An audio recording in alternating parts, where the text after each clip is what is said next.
The interface segregation principle states that no client should be forced to depend on methods it does not use. ISP splits interfaces which are very large into smaller and more specific ones so that clients will only have to know about the methods that are of interest to them. Such shrunken interfaces are also called role interfaces.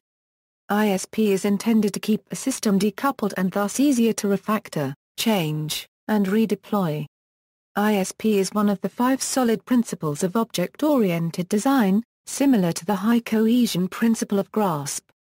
Importance in object-oriented design. Within object-oriented design, interfaces provide layers of abstraction that facilitate conceptual explanation of the code and create a barrier preventing dependencies. According to many software experts who have signed the Manifesto for Software Craftsmanship, writing well-crafted and self-explanatory software is almost as important as writing working software. Using interfaces to further describe the intent of the software is often a good idea.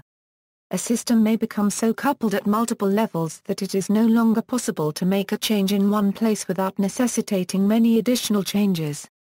Using an interface or an abstract class can prevent this side effect. Origin. The ISP was first used and formulated by Robert C. Martin while consulting for Xerox.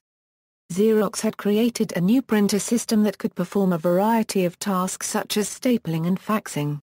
The software for this system was created from the ground up.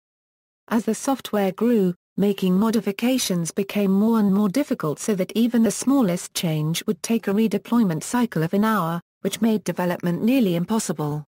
The design problem was that a single job class was used by almost all of the tasks.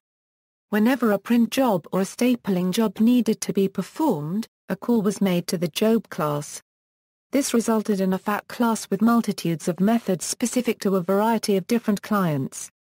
Because of this design, a staple job would know about all the methods of the print job, even though there was no use for them.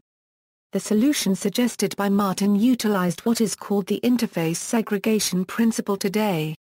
Applied to the Xerox software, an interface layer between the job class and its clients was added using the dependency inversion principle. Instead of having one large job class, a staple job interface or a print job interface was created that would be used by the staple or print classes, respectively, calling methods of the job class. Therefore, one interface was created for each job type, which were all implemented by the job class. Typical violation. The Xerox example is a clear violation of the interface segregation principle, but not all violations are so clear-cut.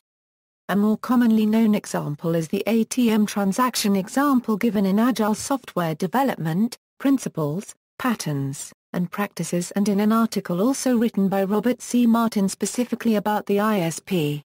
This example is about an interface for the user interface for an ATM, that handles all requests such as a deposit request, or a withdrawal request, and how this interface needs to be segregated into individual and more specific interfaces. See also, SOLID. The I in SOLID stands for Interface Segregation Principle. References.